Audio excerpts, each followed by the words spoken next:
Hi, everybody.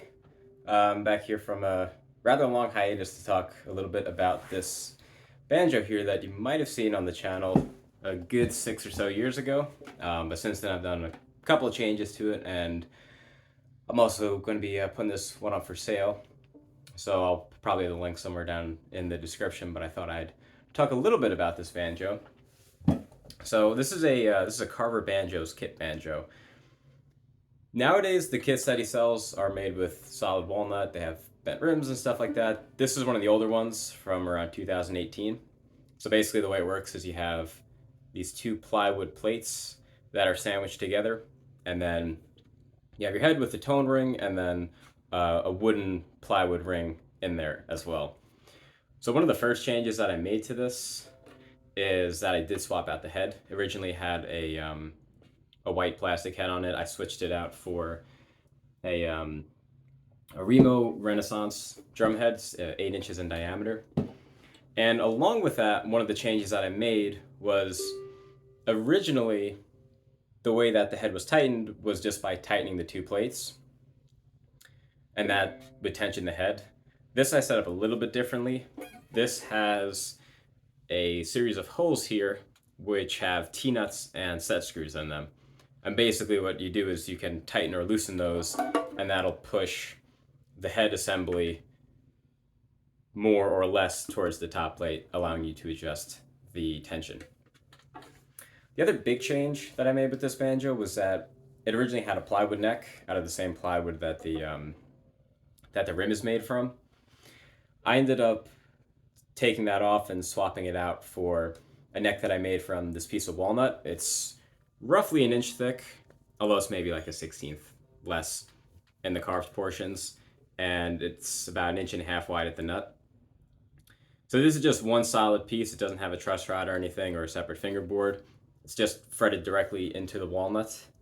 And I'll actually show you a little bit of this neck here because it does have some very pretty figuring in there. You can see some of the curl up at the headstock and some of the knots by the 5th fret there, and then some nice sapwood. So this has a 25.5 inch scale length. It's fretted on a 25.5 inch scale length with a Corian nut and a bridge that I made. It's about a 1/2 inch tall, if I remember correctly. And it's basically just a cherry base with an ebony cap on it. It's a continuous foot bridge, so it just has the one foot for the constant contact and then some weight relief holes in there. And then it also has that moon bridge sort of concave shape to it. And I'm not sure how well you can see in the video, maybe right there you can. I actually have a little bit of additional compensation for the 3rd string, because I find even with moon bridges, they still tend to be a little sharp at the 3rd string. So with this setup, it gives you good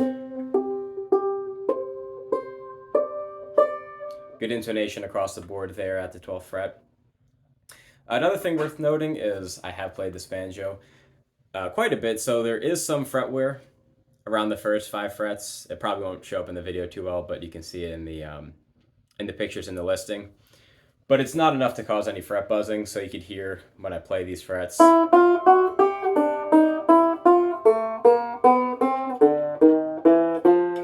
There's no buzzing issues or anything like that. In terms of the headstock here, sort of jumping around a bit with this, but it just has 4 Wilkinson tuners and then a string retainer bar there, since this is kind of like a Fender style headstock where it's just a straight headstock cut from the same billet as the neck. And then the 5th string here just has a 5-star 5th string peg, and then it just runs over the fret as sort of acting in place of the nut there. A couple other things to mention about this banjo is that it does have this metal plate here that sort of takes inspiration from those Dobson plates on the old Dobson banjos. Reason why this one has it is because this neck is a 1/4 inch thicker than the original neck that's on this. So as a result, it sort of lifted the strings up off of the, I guess like the plane of the rim by a 1/4 inch, and at least for me, when I play claw hammer, I don't like having too much space below the strings because I find my thumb sort of tends to fall down a bit. So I made this plate from some sheet metal just to kind of raise up the platform there, so when you're playing claw hammer, your thumb has some support down there. This banjo does also take ball end strings, so it's important to keep in mind there. It has a couple of strap buttons here in case you want to use a conventional guitar style strap. And the neck is glued to this bottom plate, so just a heads up because you might see a couple of screws here. Those were just for alignment when gluing the neck down. I also upgraded the screws here that hold the bottom plate and the top plate together. Originally there were just wood screws that connected the two, but I put some brass threaded inserts into the top plate so I could use some machine screws here, so that way you could take this apart and put it together more than a few times without the thread stripping. One other final thing to note is, like I said, since I've played this banjo for a number of years, there are some leftover modifications and scars and stuff like that. So, for example, there are a few holes here from when I was experimenting with putting a pickup on it and stuff, but that doesn't affect the playability. I've been strung with relatively light gauge strings, and this will work in, standard G tuning, double C, F modal, G modal. Right now I have it in double C. And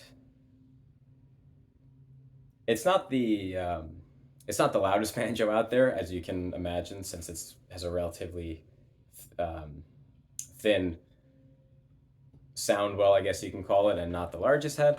But it's nice for just playing at home in more quiet settings and stuff. And if you wanted to, you could even use a little sock to dampen up the sound a bit if you wanted to.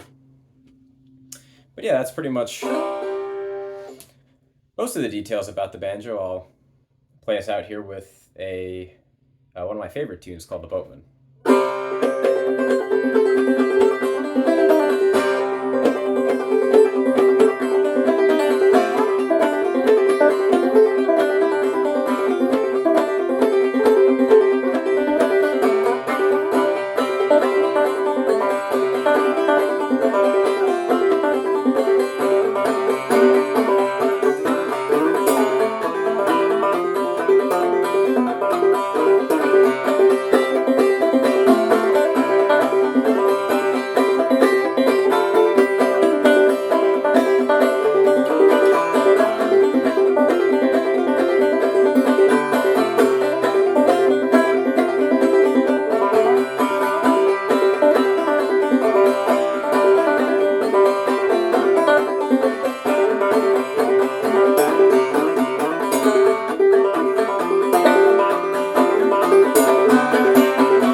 All right, so that's the Carver Banjo with the C.Baron neck on it. Thanks.